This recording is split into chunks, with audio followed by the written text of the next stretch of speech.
So hello guys, welcome back to my YouTube channel. ಸ್ನೇಹಿತರೆ, ತುಂಬ ಜನ ಅವರು 13 ಮಾಡಲ್ ಮಷಿನ್ ಕೇಳ್ತಾ ಇದ್ರು. ನೋಡಿ ಸ್ನೇಹಿತರೆ, ಇದೊಂದು JCB 3DX back hole loader ಅಂತ.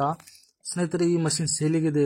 ನಾವು ಈ ಮಷಿನ್ ಮಾಡಲ್ ಬಗ್ಗೆ ನಾವು ಮಾತಾಡಬೇಕಾದ್ರೆ ಸ್ಕ್ರೀನ್ ಮೇಲ್ಗಡೆ ನೀವು ಒಂದ್ಸಲ ನೋಡ್ತಾ ಇದ್ದಿರ್ಬೇಕು. 2013 ಮಾಡಲು, 2013 ಮಾಡಲು, ತುಂಬ ನೀಟ್ಲಿ ಮೇಂಟೆನೆನ್ಸು, ವೆರಿ ಗುಡ್ ಕಂಡೀಷನಲ್ಲಿ ಇದೆ ನೋಡಿ ಸ್ನೇಹಿತರೆ. ಹಾಗೆ ನಿಮಗೆ ಈ ಮಷಿನ್ ಡಾಕ್ಯುಮೆಂಟ್ಸ್ ಬಗ್ಗೆ ನಾವು ಮಾತಾಡಬೇಕಾದ್ರೆ ರನ್ನಿಂಗ್ ಡಾಕ್ಯುಮೆಂಟ್ಸು, ಹಾಗೆ ನೀವು ಮೀಟರ್ ಒಂದ್ಸಲ ನೀವು ನೋಡ್ಕೊಂಡ್ಬಿಡಿ ಎಷ್ಟು ಅವರ್ಸ್ ಓಡಿದೆ ಅಂತ.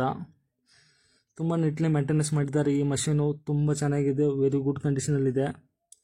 ಸ್ನೇಹಿತರೆ, ನಿಮಗೆ ಈ ಗಾಡಿ ಬಗ್ಗೆ ಫುಲ್ ಡೀಟೇಲ್ ನಿಮಗೆ ಮಾಹಿತಿ ಬೇಕಾದರೆ ಸ್ಕ್ರೀನ್ ಮೇಲ್ಗಡೆ ನಂಬರ್ ಕಾಣಿಸ್ತೈತಲ್ಲ, ಈ ನಂಬರಿಗೆ ನೀವು ಕಾಲ್ ಮಾಡಿ ಮಾತಾಡಿ. 40 ನಂಬರಿಗೆ ಫೋನ್ ಎತ್ತಿ ಮಾತಾಡ್ತೀವಿ, ಫುಲ್ ಡೀಟೇಲ್ ಹೇಳ್ತೀವಿ ನೋಡಿ ಸ್ನೇಹಿತರೆ. ಕಾಲ್ ಮಾಡಿ ಮಾತಾಡಿ. ಹಾಗೆ ನಾವು ಈ ಮಷಿನ್ ಲೊಕೇಶನ್ ಬಗ್ಗೆ ನಾವು ಮಾತಾಡಬೇಕಾದ್ರೆ ಗುಲ್ಬರ್ಗಲ್ಲಿ ನಿಂತು ಒಂದು 65-70 ಕಿಲೋಮೀಟ್ರು ಬಸವ ಕಲ್ಯಾಣ ಹತ್ರ ಇರೋದು ಈ ಮಷೀನು ನೋಡಿ ಸ್ನೇಹಿತರೆ. ಯಾರಿಗಾದ್ರೂ ಇಷ್ಟ ಇದ್ದರೆ ನಮ್ಗೆ ಕಾಲ್ ಮಾಡಿ, ನಾವು ನಿಮಗೆ ಫೋಟೋ ಹಾಕ್ತೀವಿ ವಾಟ್ಸಪ್ಪಲ್ಲಿ, ಮೆಸೇಜ್ ಮಾಡಿ ನೋಡಿ ಸ್ನೇಹಿತರೆ. ಕಾಲ್ ಮಾಡಿ ಮಾತಾಡಿ.